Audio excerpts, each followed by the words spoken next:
All right, welcome everybody. Today we have Glenn Walker. Glenn, thanks for coming in, man. Thanks, Ryan. Thanks for having me. Yeah, absolutely.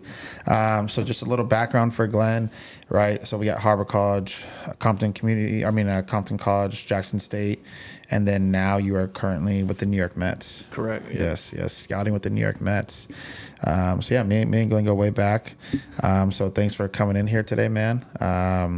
So today, right, just kind of want to give these parents and kids just a little insight, past experiences, right? We'll touch base a lot on, just what these kids should be focusing on, right? We'll start from the youth level and kind of work our way up, give as much insight as we can. What are scouts looking for these days? How should parents as well as coaches, myself, can get a better idea of, what we can do to get these kids to the next level. Absolutely. Yeah. Anything I can do to help. Yeah, man. Appreciate it.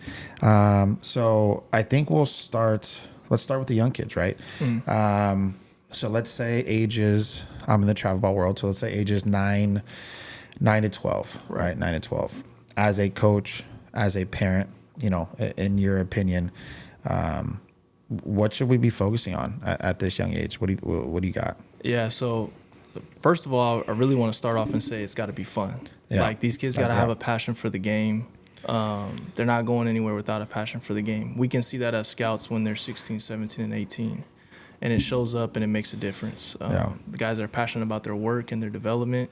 And then also at least the competitive nature. And we got to have competitors on the field, especially when you're talking about adding guys to a professional organization. So yeah, because you can see that, right? When kids are playing, like if their will to want to win, exactly. And that's my biggest thing too, is I feel like sometimes these kids, they just play so many games every weekend. They just start to lose the desire to win. Like, I don't care, whatever. You can kind of take for granted that there's always a game. You know what I mean? We always used to get brought up, and it was like, hey, play this like it's your last game. Yeah. But if next weekend you got 4 more, like it's already paid for. Then you're never gonna have that idea that it's your last game. Like playing Little League, you had 12, and you had 12 games or whatever it was, 24 to 12 game half, something like that. To try and win, go to city or district or whatever it was, make an all-star team, and if you didn't do it, you didn't do it. You had to wait all the way to the next spring. Yeah, so a little more at stake there for sure. Yeah, because I even tell my younger kids too, like. It's not even the wins or losses, it's how do you win, how do you lose? Exactly. If we're competing, if I see you battling, we got energy on the field, because I even tell them at 9, dude, I'm like, guys, you're out here to put on a show, man. Exactly. And it's not showboat show, it's effort show, energy show, even if we're flat, like I'm coaching, I'm like, guys, I don't want to watch this. This is not enjoyable for me, right? Even if we're winning, I'm like, this is just bad baseball. Right. This is bad baseball. Like, let's have some fight. Let's have some energy. You're only here for an hour, 45 minutes, right? Yeah. Give it everything, boom, and then leave the yard. Win or loss, it's like you can feel good about, the product we put on the field, the way that you're playing the game. Like that's what it's all about, Absolutely. And so that's what I mean by it's got to be fun. Like these kids got to enjoy playing the game. They should want to go back to school on Monday and tell everybody in their class, like, oh man, this is what I did on the field this past weekend, and we won, or we, whatever happened. But just that energy just exudes out of those kids. So that would be the first thing. Second thing would be the development. Like we got to get more 9, 10, 11, 12-year-old kids that are learning the fundamentals, the skills, the technique of the game, so that they're better when they do grow into their bodies when they get older. Like right now we got too many, I call them cage rats. Like we got guys that got beautiful swings and swings that can't hit, still can't get all the metrics right. Still can't but hit. Like you said, they can't hit. Like we put it on a tee for them, we put it in front toss for them, easy BP. But that competition of seeing a pitcher or seeing somebody that's really trying to get you out with movement or a secondary pitch or whatever, you got to have some skills, some feel for the barrel. It's got to matter that you put the barrel on the ball. Like, because we talked about that before the show, a little bit of just, again, a kid's 9, 10, 11, their swing is not, it's unrealistic to expect them to have this perfect swing. Right. It's like, let's work on the skill of how often can you put the barrel on the ball. Exactly. Regardless of, maybe it doesn't look the greatest, you're 10, okay, I don't really care, but okay, if my swing's too uphill or too downhill, right, it's causing me to not barrel up balls more, more often, whether it's in the air or a ground ball, because I'll have parents even come and tell me like, hey, I want my kid to hit the ball in the air more. I'm like, well, he's 46 pounds. What do you mean? I'm like, it doesn't matter. Like, I don't care where he hits the ball. You could hit every single ball a ground ball, but if you're hitting it hard and on the barrel, that is what's going to take you further in the game. Because again, we talk about, right, not right now, not instant gratification. Like everything that I do, especially for the program, is not for right now. Like it's always going to be for down the line. Because from my experiences, I know this is irrelevant.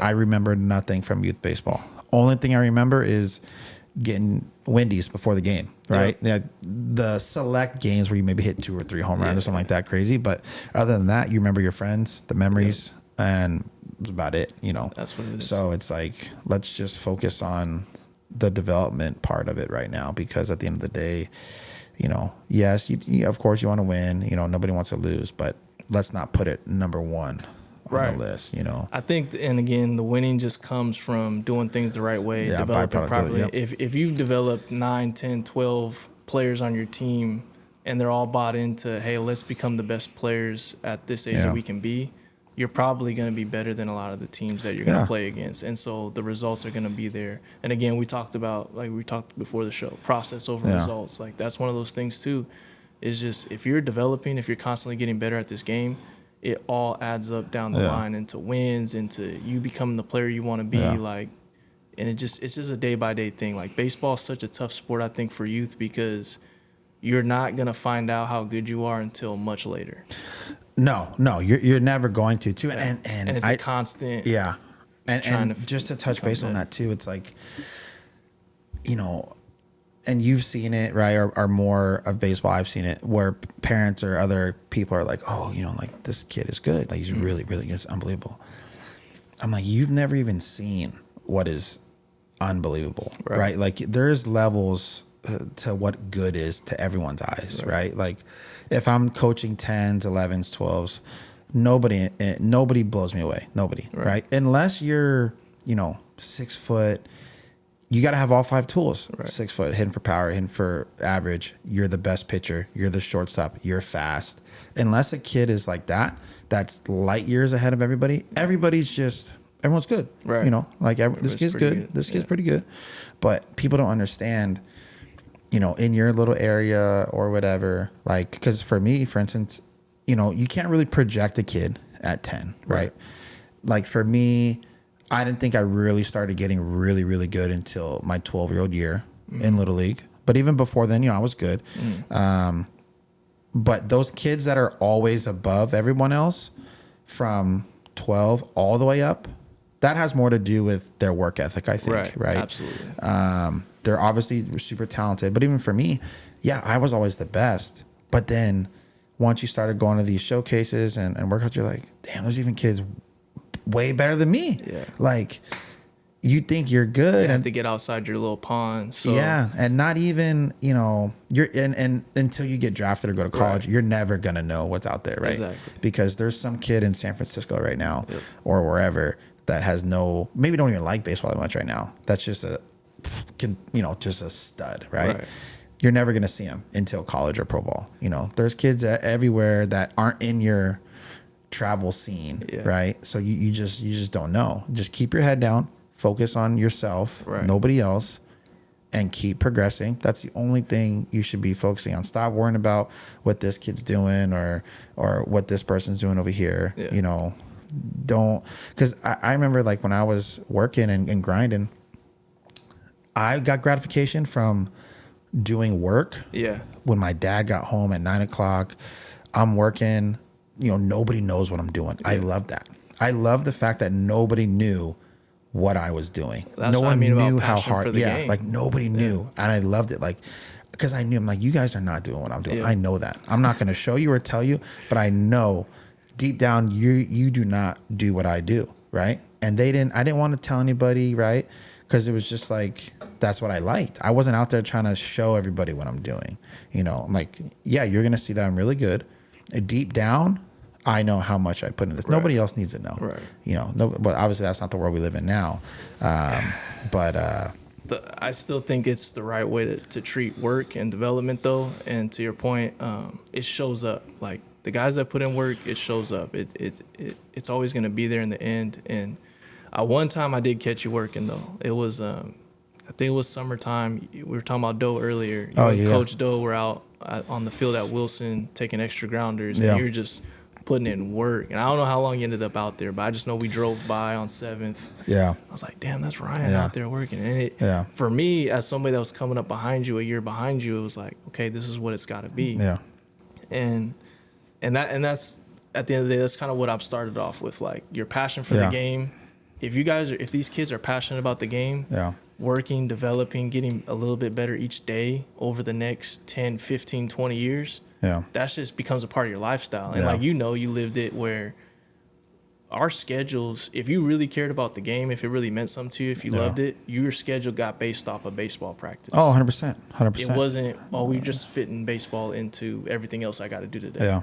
It was like, no, I know from 2 o'clock to 5 o'clock, that's baseball practice. I know I need another hour to 2 hours afterwards for personal development time. I know I need another hour for the gym or whatever it is. And then everything else, homework, friends, whatever else is a part of your life, it has to fit into that schedule versus the other way around. And, you know, every kid at a, you know, obviously for me, I was lucky and different where I knew what I wanted to do from a young age, you know, and you commit to it. So whenever that kid makes that decision, and I tell people, you don't have to make that decision now. It doesn't have, my path was my path. That's everyone's path is different. My path led me to where I was. You know, we talk about, you know, Hicks. I don't even think Hicks was, you know, I think he started in Pony at like 13, right? Yeah, you know, his first season was... and that's, but again, we're talking about a first rounder anomaly, so it's a little bit different. But Lorenzo Kane didn't start playing until high school. I read an article about him. He showed up in tryouts in like cargo shorts and stuff like that, jeans right? or something. So everybody's is different journeys. And you know, we touch base on that about the youth, right? I tell kids, you should work hard, right? So I tell them, you know, if we're practicing twice a week, you know, you should have your glove out, your bat out, doing something, right? Not, you don't have to work out for an hour, but just give me, you know, 10, 15 minutes a day, you know, tea or something, you know. You are playing travel ball, so expectations are a little bit different. But it's a fine line that, you know, even me as a coach, you try not to cross, where it still has to be fun, enjoyable, and they still need to be a kid. Absolutely. They still need, because I tell people all the time, you don't know how stressful it is, man. Like, let's not make it end all be all right now. He's 11. If he's struggling, it's okay, because the pressure is coming. There's no pressure right now, you know? So it's like, you know, as a coach, I want to perform. I want to teach these kids work habits. But even sometimes for me, I got to throttle it back, because I'm like, every kid is not me. I'm always comparing kids to like what I did. And I'm like, Ryan, you got to stop. Like, these kids, they're not going to have your drive or hunger. Right. So how can I teach them proper stuff? Right. But let's not go overboard, right, with it. You know, because I still want to encourage them that, hey, this isn't everything right now, you know, because I'm talking about specifically youth, right? Because my worst nightmare is being so hard on a kid or making it so unenjoyable that he doesn't want to play baseball anymore. Yeah, it's my worst fear, you know. So what would you say, right? We talked about basically fundamentals, right? Young age, primary focus. Now, I know a lot of people are having a tough time, not tough time, but, you know, Little League or travel ball. Little League, you know, does my kid need to play? Or, you know, a lot of parents will say, which I think is a good one, I need my kid, because there's like majors, AAA, AA, different levels, right? And just all skill levels, you know. Or my kid has to play the top competition all the time. Like, I need him to play the top competition, right? And I'm like, yes, that's good. But your kid is also 10 or 11, right? You know, the gap is not that big, right? Between the top, you know, and the bottom. But I'm like, well, why don't you teach your kid how to be a leader, right? How if your kid is so good, can he bring a team up that's not Right. that talented, right? Obviously, yes, you want to face the best competition, but I feel like that's more as you get older. When you're younger, okay, yeah, you face the best kids, but they're still 10, man. They're still 10. They're still 11. It's not. That's that conversation about the game still has to be fun. You got to have some priorities in terms of what age group you're in and what's exactly really for. Right. So I think if you can handle it, sure. But let's say you're just an average player, right? And the parents like, he has to do this, has to do that, but now he's struggling, right? Because he's playing against kids that are a lot better than him. He's struggling. So it's like, okay, he's being exposed to top level talent, I guess, right? But now he's not performing. Now, do we keep him there? Or let's say we bring him down a little bit. Let's let him experience some success, have the game, enjoy the game, maybe improve more. Then, okay, now we can go back up, right? So you always struggle with what's most important, right? I mean, obviously, if you're beating up on everybody all the time, let's raise our level of competition, right? Because we need to lose and experience this. But I still think I'm like, okay, the kid is still far too young, for you to be like, no, absolute this or absolute that. You know? Gotta avoid absolutes. I think every kid's a little different, so maybe the psychology of each kid and what they're gonna react to. And try and determine it that way. But absolutes, I think parents, kids in general, just try and stay away from absolutes. Like we're saying already a few things in this short amount of time where it may come off as an absolute, but it's certainly not. I would say the only absolute that I've said so far is that it's got to be fun. At this age, it has to be fun, and we got to dig in on fundamentals. But other than that, I mean, as much as we were talking about working hard, we're talking too about it can't be all baseball. You should play other sports. Multiple sports, should, experience other things. So everybody's a little different, and you just got to figure out, as a parent, you got to know your kid, and you got to determine what's your kid going to react to and how they're going to react to it. Not even what you think is best for your kid sometimes. Like really knowing your kid and knowing like, what's... Because even as much as I love baseball, and I always knew baseball was number one, I still love playing soccer and football and all those other things like that. I think that's part of being a kid, They build other skill sets too. That's I mean, if your kid only wants to play baseball, cool, right? But I don't think you should really force somebody or a young kid to like, nah, we got to start. We're focusing on the draft, right? If you put all your eggs in that basket and then it just doesn't work out, I mean, maybe you look back, you say no regrets, but I'd hate to think like, oh man, maybe you had something in soccer. Maybe you did have a nice handle. Maybe we could have worked on the shot a little bit more. And it's a lot. Baseball's a tough game. That draft is unpredictable, and like you said, being even the biggest fish in your pond, even if it's a big pond like we're in SoCal, that's a big pond. But there's still Texas, there's still Louisiana, Florida. There's the Dominican, which we talked about earlier. And that's one thing, right? I didn't put on my notes, but I definitely want to touch base with too, because not just young kids but older kids. Like what's out there in the Dominican, like what is that like? You're a scout, so you're heading to your complex, but I would say let's just kind of like touch base on the difference, right, between kids over here in the States and then kids over there in the Dominican. And like you said, our 12-year-olds and their 12-year-olds are very different, very, very, very different. But again, those kids are more like fighting for their family, right? So that's the number one thing I would say is a lot of parents probably think, oh well, these kids in the Dominican, they're practicing baseball all day long. Like we gotta practice baseball all day long and catch up because we gotta, they're the competition eventually. And I would say I'll pump the brakes on that, because one thing you gotta understand is those kids, like you said, they're playing baseball to feed their families one day. If we fail at baseball, our parents are still going to eat. Our brothers and sisters are still going to eat. We're still going to have a meal, whenever our last game is.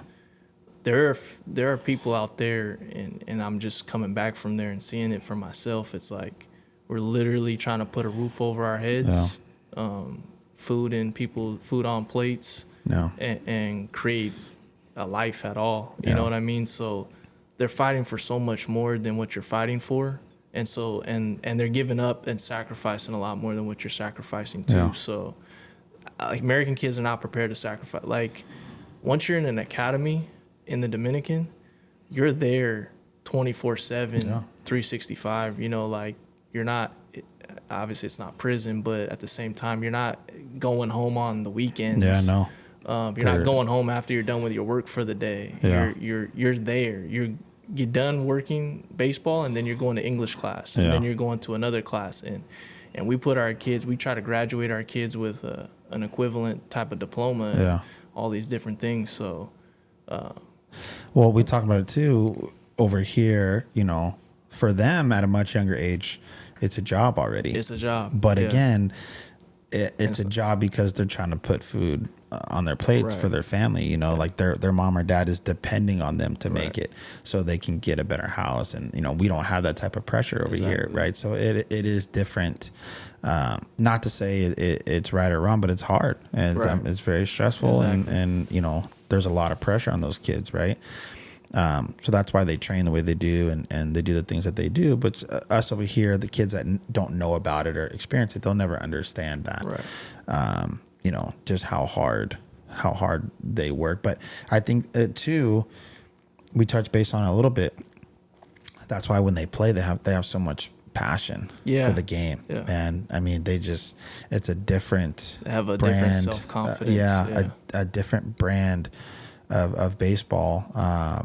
You know, and that, exactly like you said, that self-confidence. But again, that confidence comes from how much work they put. Like they know, like they're good because this is what I do 365, man. Like, if you took 1,000 ground balls every day, you wouldn't think twice about a ground ball being hit to you out again. Yeah, I just had this conversation with my kids the other day. Where does confidence come from? I'm like, if you're scared to miss, or if you're scared to strike out, if you're scared to make an error, you have not taken enough ground balls or take in enough swings if you're still hesitant, right? Like you said, if you take 1,000 ground balls every day, you're not even going to think about ever missing a ball because it's like, I know I've done this so much. There's no difference, man. That's a good point for sure.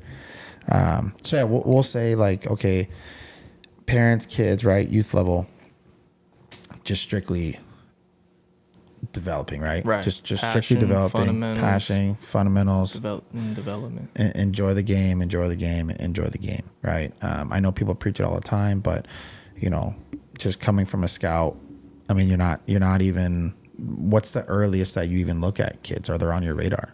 An American kid, to be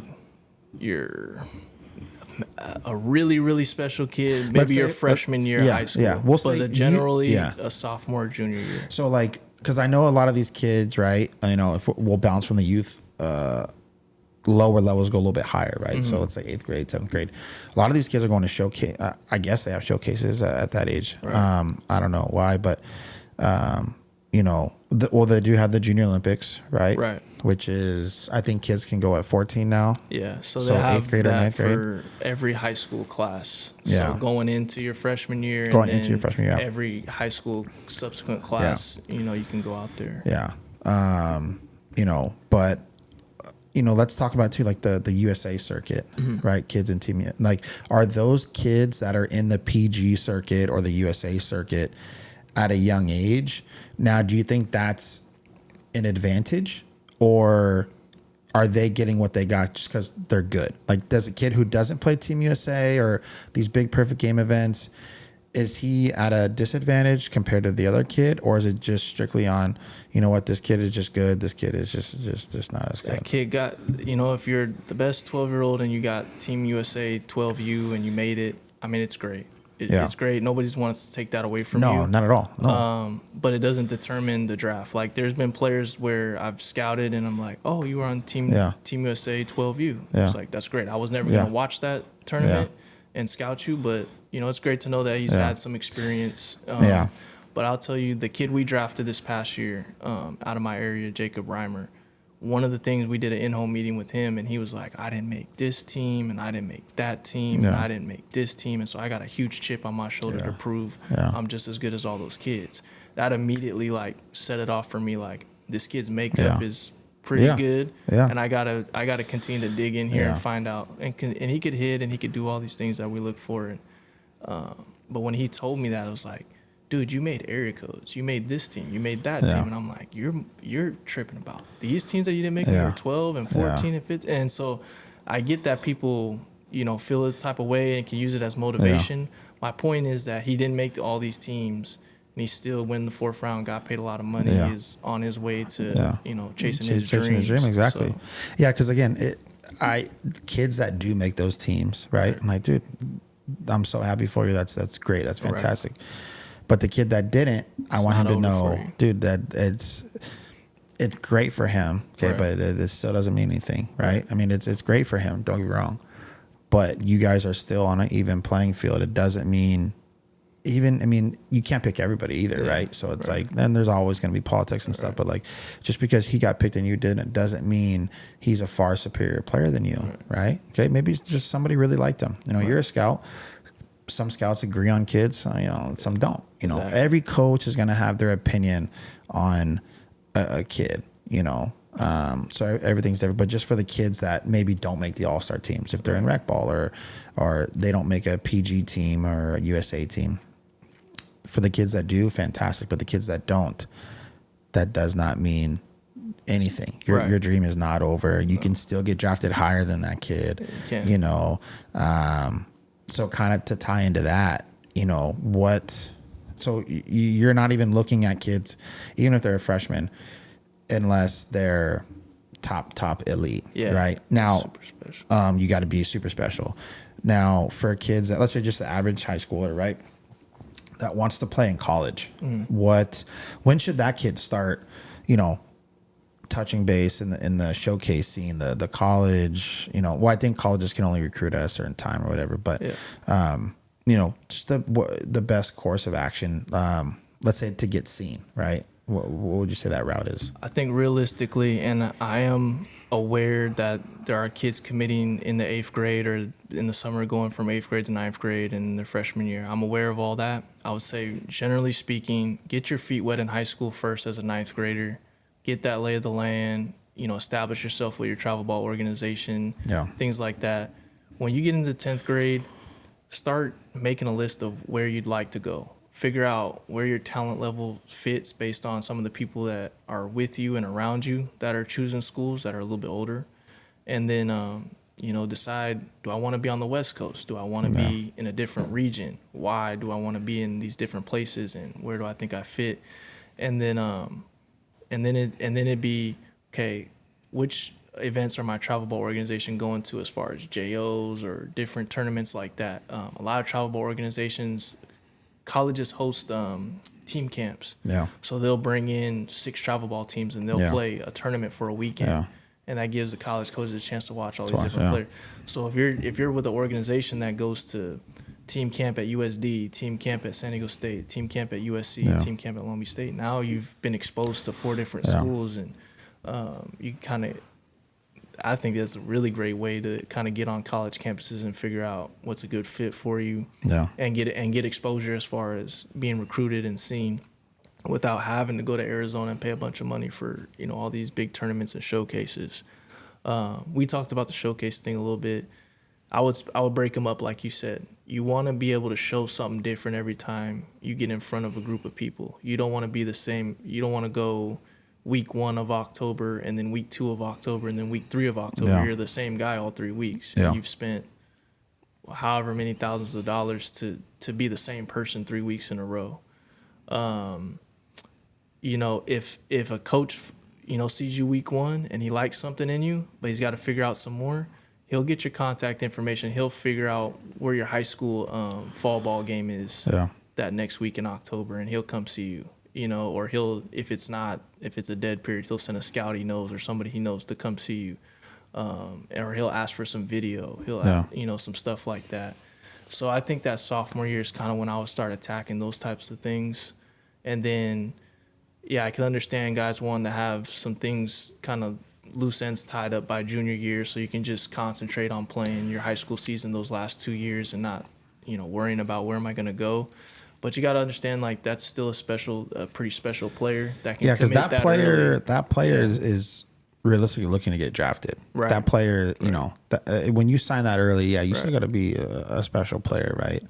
But I mean, I guess just to help people, understand that process, what's, because people even always ask me, right? I'm like, I haven't really been in the circuit much, and I do primarily focus on lower level youth kids, but just getting that information out there as far as like, what's the best course of action if my kid wants to pursue baseball seriously, what should we be doing? And obviously I know because they still have like the PG showcases, right? Just the showcase, PG showcases, stuff like that. They'll have those. PBR has showcases. Yeah. Like I said, the team camps are getting really big now at colleges.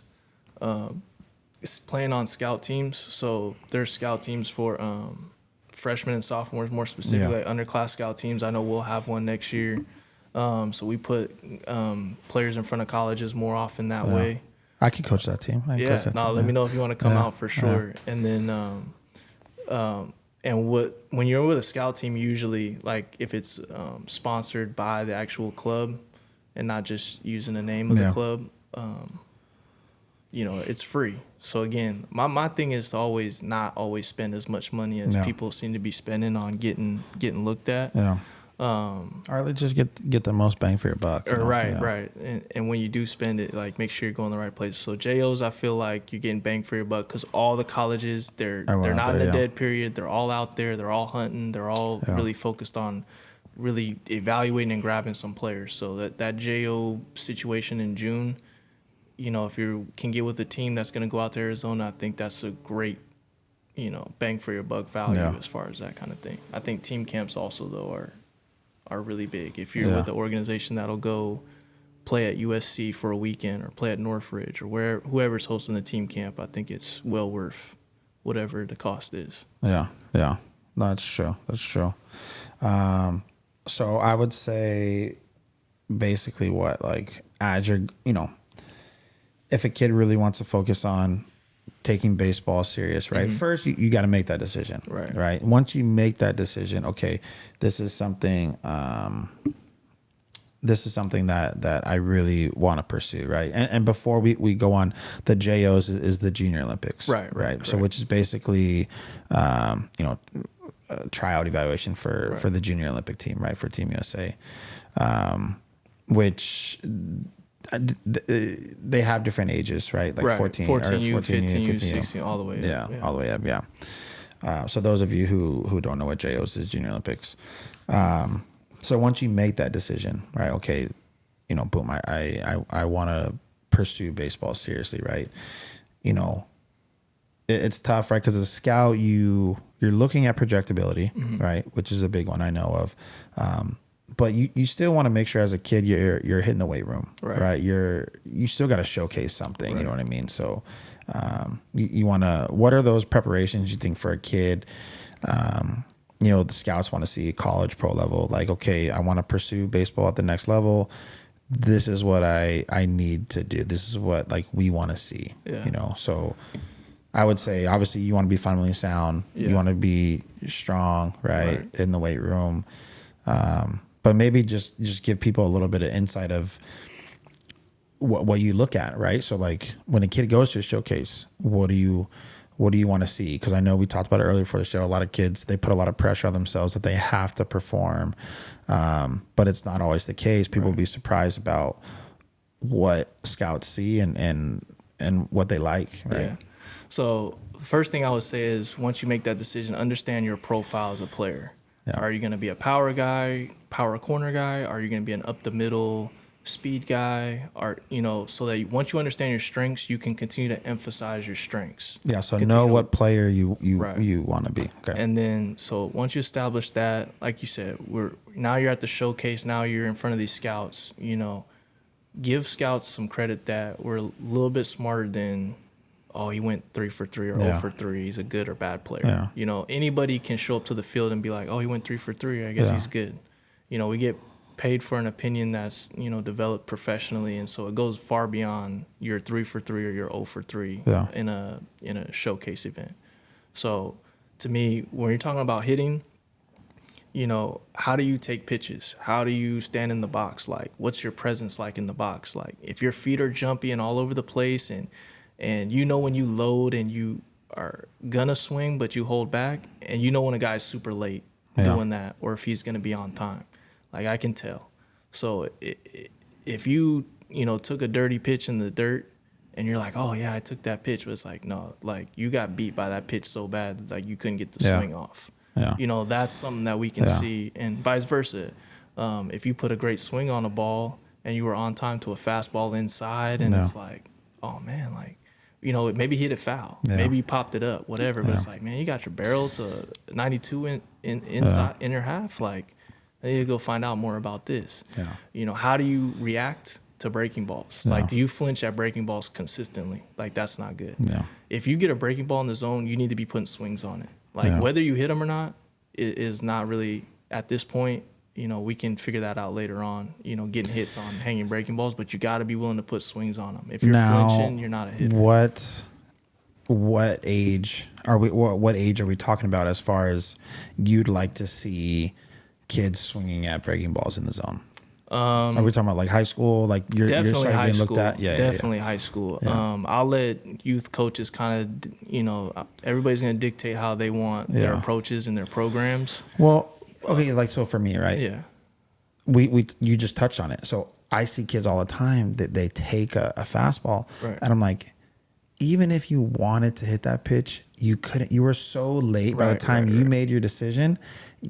I know you couldn't even hit it, you know? So I preach like, okay, I need to teach this kid, first and foremost, you got to hit a fastball, right? You got to be able to time the best fastball. Let's just worry at the fastball. So I tell him, if he throws a breaking ball, let's not worry about hitting breaking balls right now. Gotcha. I need you to learn how to hit a fastball.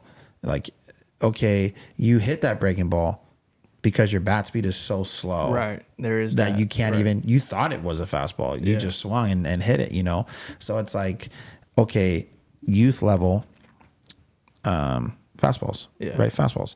Now, but that's good though, because growing up for me, that was never like, I would say a thing. I would say, right, scouts probably weren't looking at back then, maybe 15 years ago, about, okay, he needs to be able to hit breaking balls in the zone. So that's the reason I bring it up too, is because when I grew up right behind you, and that's all we heard was you got to get on the fastball. You got to get on the fastball. And so I'm taking that for granted a little bit when I say being able to hit a hanging breaking ball, because I'm assuming you can handle the fastball already. Because that was like you said, we got brought up like you got to get on the fastball. Like if you can't do that, we're not even talking about anything anyway. But when I add that part about the hanging breaking ball, is just, as you get into high school, as you get into college, you got a good hitter can handle zones, I would say, more so than just pitch to pitch. And anybody that leaves a breaking ball in the zone, the good hitters, you got to get on it. You got to be able to barrel it and do something with it. I learned from my experience, and this was when it was too late. Like, I left way too many opportunities hanging up there, spinning in the top of the zone. And the good hitters hit them. Now, to the other side of that coin, like you said, a good scout knows the difference between you hit that hanging slider because you have slider bat speed, and you hit it because, hey, you can just handle what's in that zone regardless of if it's fastball or slider. No, I mean, just talking about that, I didn't learn that till I got a little bit of experience in AAA, the lower levels, because even back then they still preach fastball command, fastball. And it's funny because like every organization, I think the Twins, it was when a new reliever came into the game, he had to throw a first pitch breaking ball. So like everybody, it was just an organizational policy, right? Like, so like if they brought in a pitcher in the third inning or whatever, runners on first or first, second, nobody on, that first pitch had to be a breaking ball.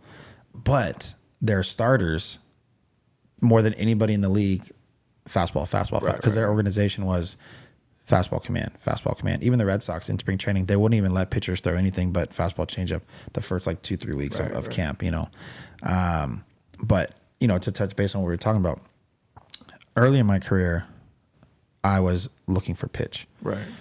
The higher you go, the pitch no longer matters.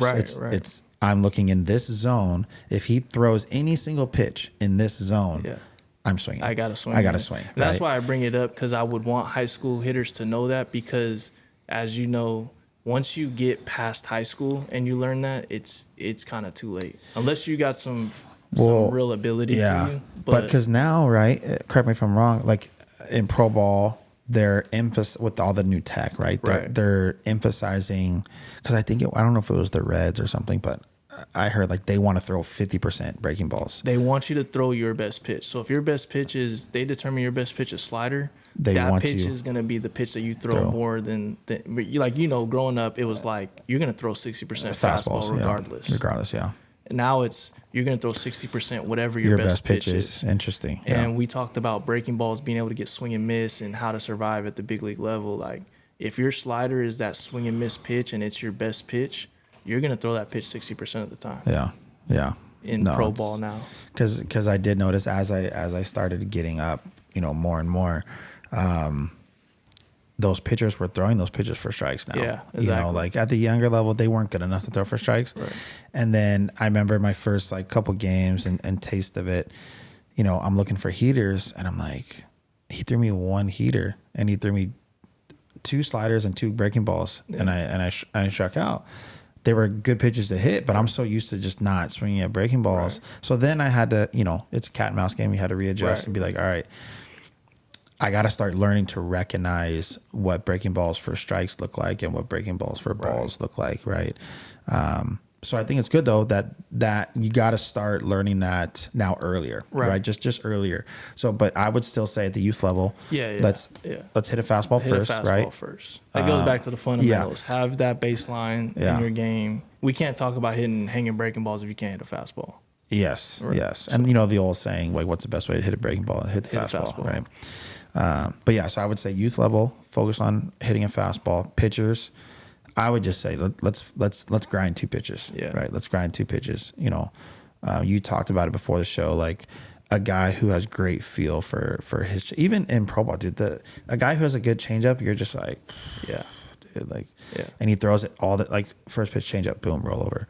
You know, like 2-0 changeup, you're like, it's a great pitch, you know. So, but I would just say at least let's grind 2 pitches and get good at those 2. And your third pitch is, you know, either average or even below average. But if you can have 2 above average pitches, you got a chance. You got a chance, absolutely. Right? And then as for a hitter, right? As you get older, start learning to recognize off-speed pitches. Maybe more. Would you recommend like just more zone hitting? Zone hitting for sure. Learning that zone hitting concept, which is still great discipline. Because if you're looking for middle in or middle away, and you're able to, okay, let's say my zone's middle away, that's still really good to have discipline to take that inside fastball. Right. Because now, you know, that pitcher, it's a cat and mouse game. You don't know what he's thinking, right? Okay, I showed him in, now I'm going to go back away. Exactly. But he don't know that the hitter is looking away. Zones away. Boom. He goes 2 pitches inside, discipline. Then he throws that fastball away. Boom, double right center. And that also goes back to what I mean by good takes. Yeah. Like if you have a good take on that heater you know this guy then it's like now you might just be thinking middle away and that's your zone and that's your approach. But if you take a good take out of heater in, he's like, he didn't bite on that at all. But versus if you have a bad take on heater in, it's like he wanted to hit that. He's looking away and I'm beating him in. And so now I'm gonna keep beating him in. Keeping him in, So no, it's good. That's good. I mean, that's like high level stuff that obviously hitters and pitchers, as you get older, you learn, you know, when you know, pitchers start calling or catchers start calling their own games, like reading those telltale signs of, okay, what is this hitter doing? What is he trying to do? And, you know, we try to tell hitters too, have some type of plan. It doesn't need to be like, okay, this perfect plan, but like at least some idea of what high, low, you know, whatever, a general area, right? So I would say, okay, like for a hitter who's first and foremost, let's say for a hitter position player, know what type of player you want to be, right? Whether it be middle of the order guy, power, because scouts know, right? Like, okay, this guy's a thumper, or, you know, again, the first rounders, those are 5-tool guys, very rare. But at least let's try to figure out, like for me, because I tell people all the time, my senior year when I got drafted, first round, I didn't hit 1 home run. I didn't hit 1. Granted, we played at Blair Field. Right. I still hit for high average and stole, you know, a lot of bases, but I wasn't a home run hitter. I wasn't a home run hitter. Even my rest of my years in high school, that just wasn't who I was. You know, like I had pop, but even, you know, and even when I got to pro ball, it's like they're preaching ground ball run, ground ball run, ground ball run. It's the development is so different now. It's just You'd different. be astonished that Yeah. like you will never hear anybody say hit the ball on the ground and run Yeah. in pro ball anymore. It's No, but that was the game. Even there was no trainers or coaches. Right, Everyone just had their dad, right? Right. Just down and through. That was Right. it. So you're producing, spinny Backspin line balls, drives, spinny line drives. You might accidentally catch one a little low Right. and hit it out of the ballpark, but for the most part, if you were squaring balls up, it was hard ground balls and low line drives, right? which I don't hate that approach. I know I'm not supposed to say that anymore, but I don't hate the approach. I mean, again, if you can hit, man, you can hit. It really doesn't matter, right? Okay, so let's say like for a hitter, position player at least, right? Focus on what type of player you want to be, right? Now, do you think we should start getting more position specific? Like, at what age do you think, or is it even a thing? Like, just as a scout, okay, this guy's just an infielder. He could play short, he could play second, he could play wherever. Because, I mean, even when I got drafted, I was a shortstop my whole life, and then immediately second base. Like, you're a second baseman. Really? Yeah. So, I tell kids now, just learn how to play as many as you can, really. Learn how to play as many as you can. Master the up the middle position. So if you are on the infield, master shortstop. Be able to play all the other ones. Yeah, it'll make it easier. If you're a center fielder, if you're an outfielder, master center field, and then be able to move around in the corners as well. Because you definitely want people to say he's a center fielder or he's a shortstop.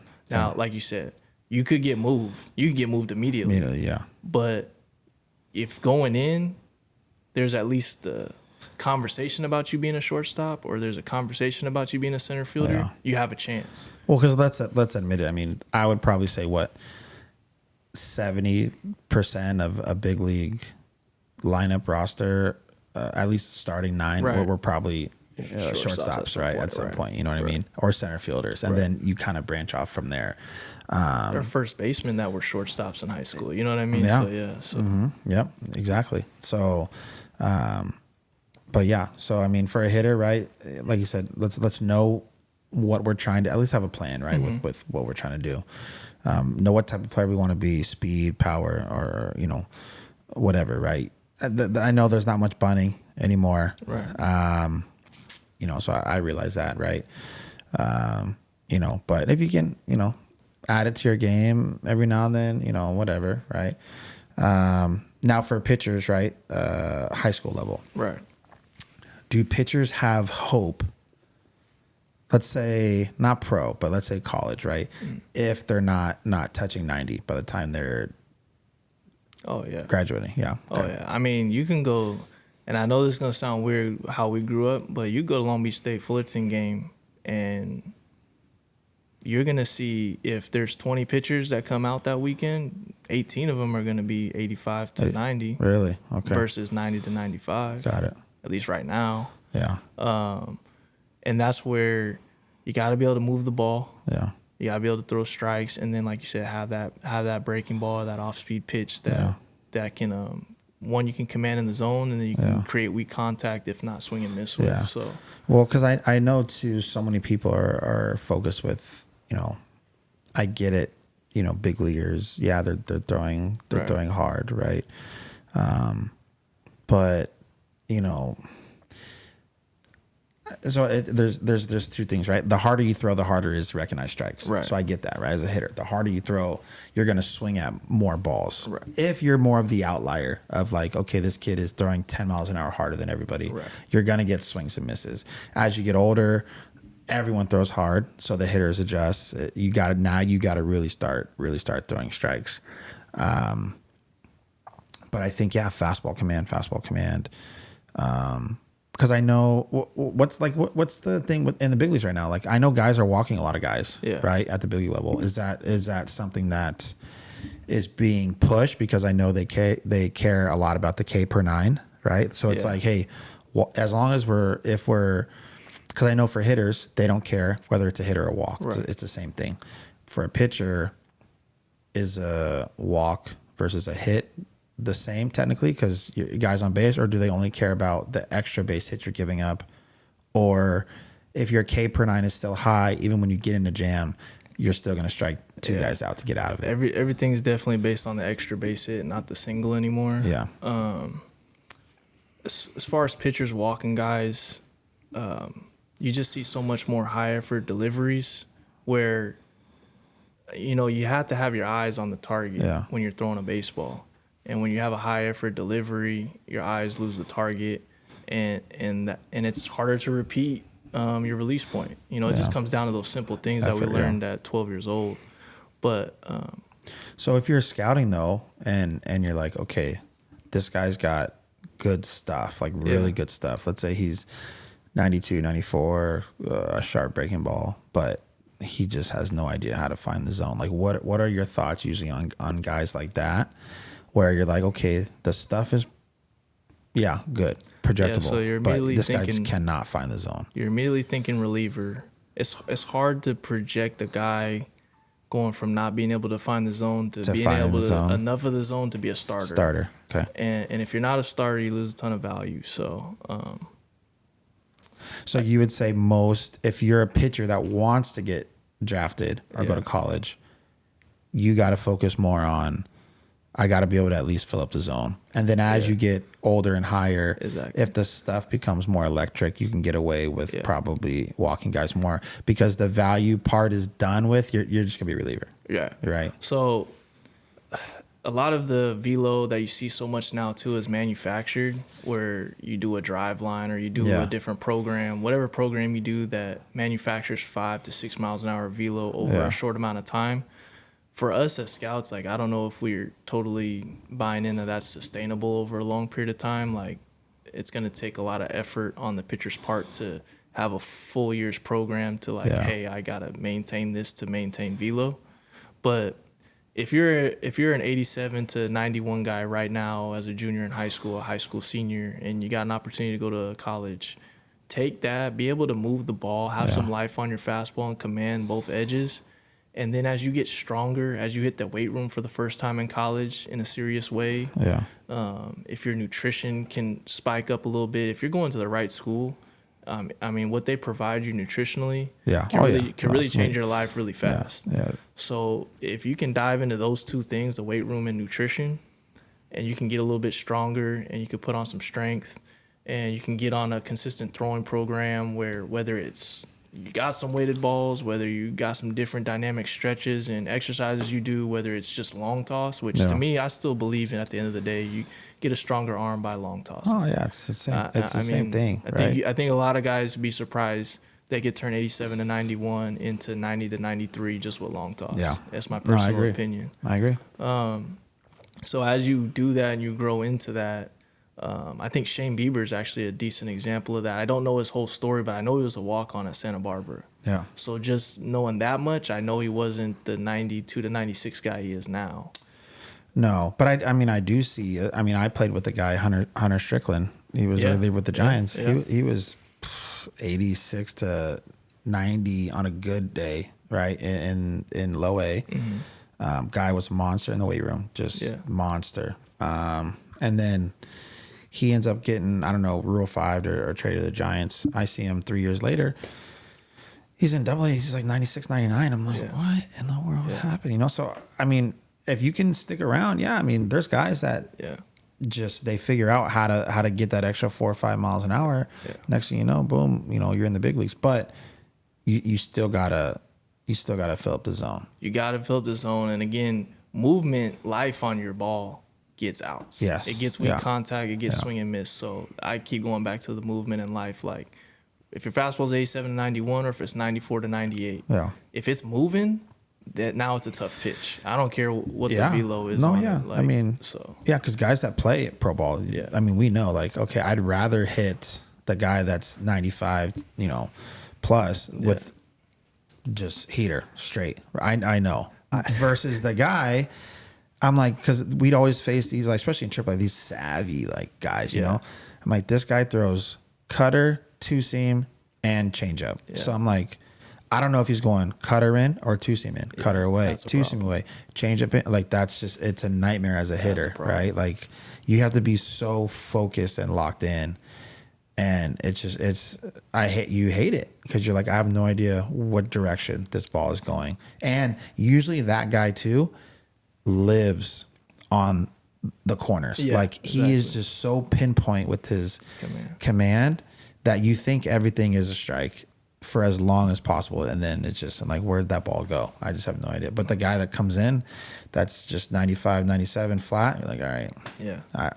I'm going to be on time for this and I'm going to turn on it.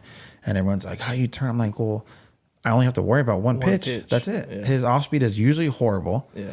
He throws it. He may get lucky every now and then, right? But you're only looking, if I'm only looking for a 97 over the plate, you know, I'm just timing a heater. Exactly. That's really and that's doable. That's doable, yeah. I think as good as he is, and so I hope this doesn't come off the wrong way, but as good as he is, Garrett Cole's fastball is a little true. And it gets turned around here and there. Like, not a lot, obviously. He's still one of the best pitchers in the game. But just enough to where it's like, man. But he has a great breaking ball, and he does some other things with his command where he's more than survives. He thrives every year. But, you know, when you talk about a fastball, it's true. It's 98 to 100, but it's a lot straighter. It's a lot straighter, yeah. But again, you see a Scherzer. He's a guy where Scherzer can probably throw that ball over the plate more, and it's moving, whereas Cole's heaters are just like he just has black. less margin for error. Less margin for error. Right. He's got him black, right? The ones that he misses a little bit in the zone, they're hitting. Exactly.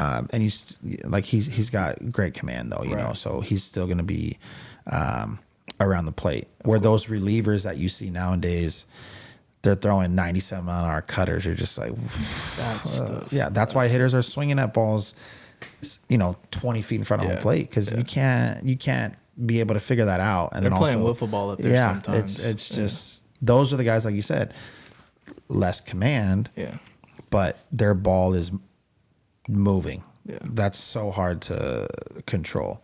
So, but again, I'm not sure. I'm pretty sure those guys weren't like that when they got drafted. Right. You saw some stuff, good command. Their stuff got even better. Maybe a more high effort delivery. Now the ball is doing all sorts of stuff. And then, you're really... Some of that technology, too, it'll show you, like, if you change your finger placement on the ball, what it can do for spin efficiency and all the different terms that they have now and stuff like that. We could go over it, but, I mean, it's a whole nother lesson in the new technology. But there's a lot of data and video there now where you can learn how to manipulate stuff. And I'm sure it was the same before with just your pitching coach in the bullpen. It's like, hey, how about you try this? How about you try that grip, this grip? And it's the same thing. They're just able to quantify it differently. So back then was trial and error. This is like, no, if you do this, it's going to do that. Right. All right. Now, the last thing we'll touch on when we get out of here, the pro level recruitment. I don't know if a lot of people at home know or don't know, right? You guys are going into these kids' homes, right? You know, I went through this process. They're doing all sorts of tests and questions and all this stuff. But as a scout who goes into someone's home, right? And for these kids, we talked about it a little bit before the show. You're not just looking at this kid not only on the field, right? How he's dressed when he gets to the field. Is he wearing athletic shoes or slides, or is it pants? Like, you're looking at everything, and then you're actually going into this kid's home, trying to get a feel for his character, get a feel for, you know, his family, you know, what kind of run us through that process of just that, like, pro level recruitment of what you're watching going into homes. And then So makeup's a huge thing with what we do. You know, we talk about the 5 tools, you know, hit, power, round, field, arm, but the 6th tool is makeup. And I'm sure you heard that a million times too. And it's not just your character off the field. Like, of course you want to be the person that, you know, walk an old lady across the street, go to church every Sunday, do all these things. But as you know too, like, big league clubhouses are full of guys that, you know, aren't always the best people in the world. Your makeup on the field, your makeup off the field is 2 different things. And so we got to kind of dissect both of those, evaluate both of those, and kind of figure out these kids. And especially when you're talking about a high school kid or any college kid too, when you're talking about giving millions of dollars to, you want to feel comfortable in the investment. So we'll go into homes, especially high school kids. We'll meet the parents, we'll meet the families. We We want to sit down and ask questions. They'll probably run you through an eye test or a psych test, all these different things.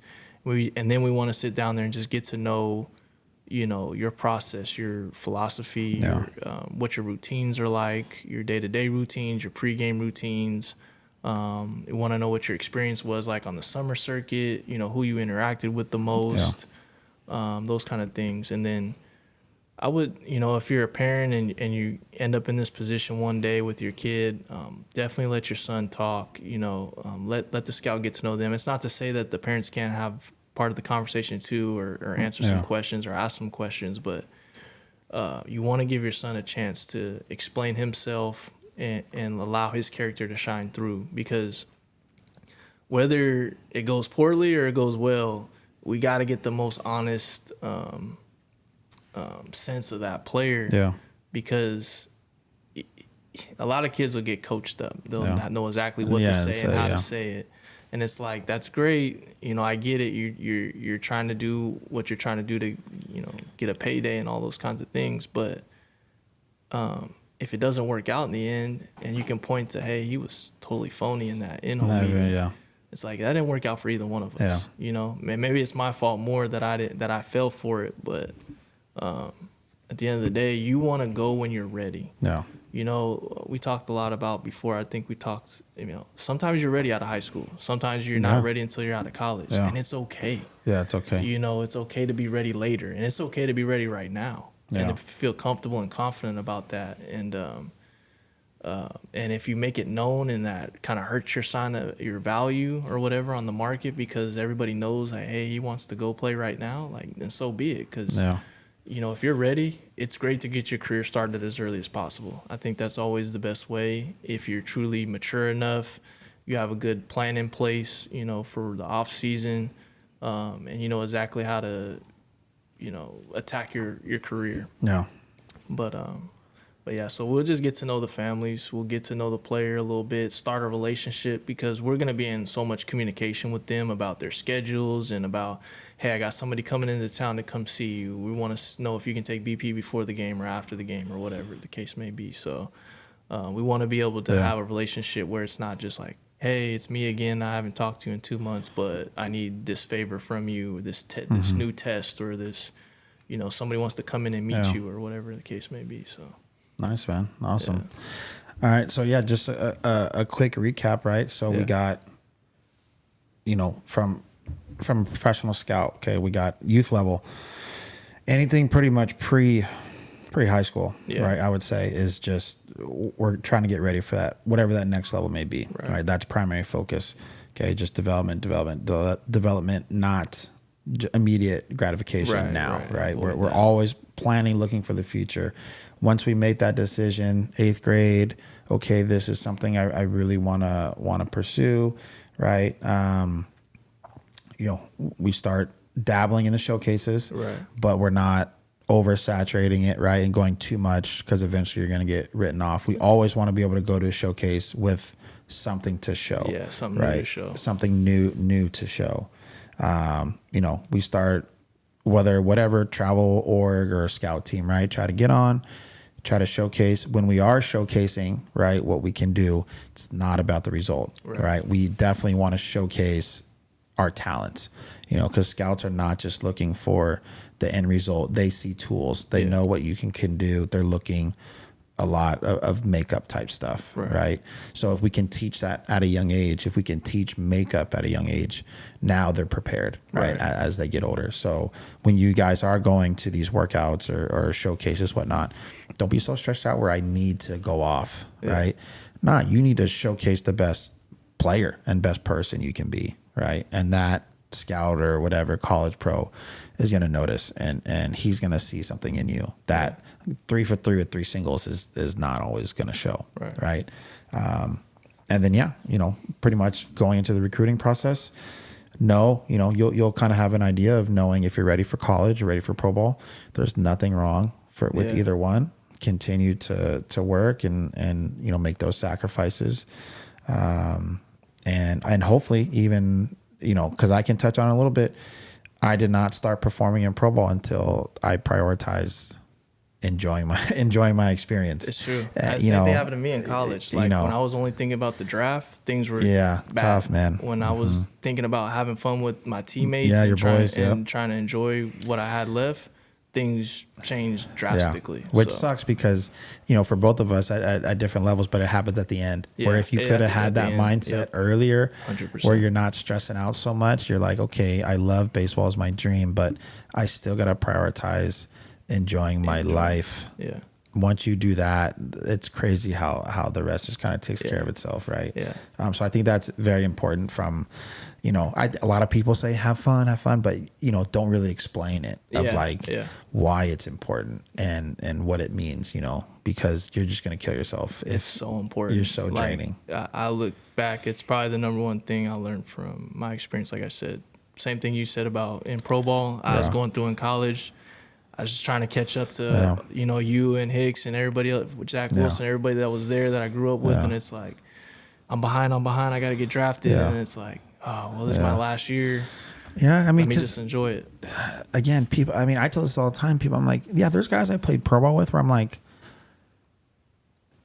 this guy is not, like, it's not what you think it is, right? Yeah, he's good, like, for you, like, I'm sure, like, you're good enough to play in pro ball. Right. But mentally, you almost just psych yourself out or put too much pressure on yourself. Or I tell people right now, it's like, like, could I or should I have gotten a shot at playing in the big leagues, right? Like, for a decent period of time. Yeah, there's no one like in the big leagues where I'm like, besides the superstars, right? Different level, but like the average big leaguer. Right. It's like, yeah, there's stuff that he can do that I can do. However, he just had more quality at bats. He was more dependable. Right. Where I was maybe an emotional wreck and not dependable. Like, that's the separator, not necessarily talent, unless we're talking about, the fifth bench outfielder and Mike Trout. Of course, yeah. Right, That's your kids. A lot of these times only see the superstar. Right. Like, no, there's average big leaguers. Like, the guy's name, you have no idea who he is. Below average big leaguers. Exactly. That just, that's a grade we put on. They serve a purpose. Like, the coach knows, okay, if I put Rick at second base, he gonna make every single routine play. Yeah. Like, if I put him at the plate, he may not get a hit, but he's not gonna embarrass me, and he's gonna have a quality at bat. There's those guys too, and those guys are not the most physically talented. Like, there's kids in the minors, where you're like, this guy has probably some of the best bat speed, arm, than guys in the big leagues right now, but he just can't put it together. He'll never make it. Right.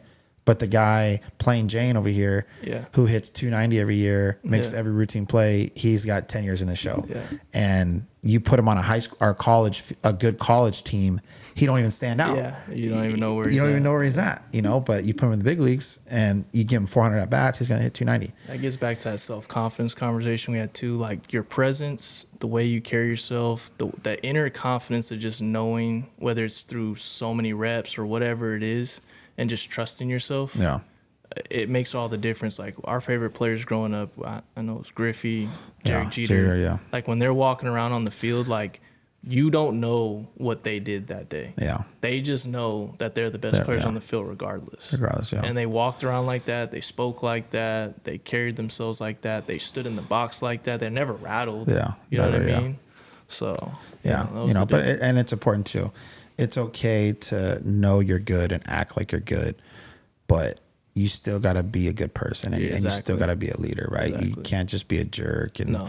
There's a difference between arrogance and just inner confidence. Yeah, exactly. Because again, and one thing I preach to my kids is I'm like, if you're that good, you're making everyone else around you better as well. Right. Like, when Jeter's on the field, people are confident because it's Jeter's on our team. Like, he's making everyone else around him better. Then there's so many different ways to do that. But don't be the guy that's really good on, let's say, an average team and you blame everybody. Yeah, you're just looking around at everybody else like, I'm doing my part. Exactly. It's like, no, it's a team game. Like, maybe if you weren't a dick to your teammates, that they would perform better or feel like, oh, okay, our best player has my back. Yeah. Like, you better be the first person out of that dugout when somebody scores. Yeah. You know what I mean? Like, if your teammates see that, like, dang, like, Joseph is always out here. Like like Joseph's our leader. Like they'll eventually follow you. You know what I mean? There's no better feeling than when you're like maybe a middle player on the roster or lower player on the roster, and like the top dude on the roster is one of your best teammates. Yes. One of your favorite people. Like I played with PJ Phillips, and to the end of time, he'll be my favorite teammate. Yeah. That dude, you know, like we're playing indie ball, and he's got no business even being there. And he's just like, hey man, like you're good. Like you know, he'd talk to you, he'd give you game, he'd support you. He'd take care of you after the game, things like that. And it's just like, man, like that was the best dude I played with. He really took care. He made sure I wasn't just falling on my face every day. And he didn't have to take any time for me. He just did because he was a good person. And so whether it's people saying that about you because you were that teammate or you're being able to say that about somebody else, it's a great feeling. So I mean, that wasn't ever taught really to me. And I look back at my career, I'm like, man, I wonder if I could have been a better teammate, you know, where people are like, yeah, I know I play with that dude. Like I love that dude. Right. I say for somebody that grew up behind you, you were a big influence for a lot of us from Long Beach, man. No, like for sure. That, So whether you knew it or not, like. I mean, I know my dad. Your business quietly, but exactly. Yeah, you know, we had the thing where we're both mixed. We're playing baseball. There was others of us like that. Mario Gordon, my brother, they're his brothers. Like black parent, white parent, and it's like we had somebody a year, 2 years older than us, where it's like he's killing it.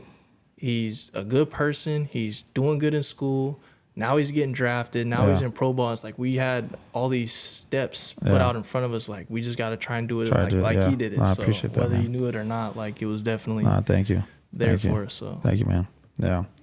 Hey, well, I appreciate it, Glenn, man. Yeah. Awesome. Thanks for coming by, and hopefully people got some good info, man. Yeah, I hope so. Awesome. Appreciate it. All right, bro. Sweet.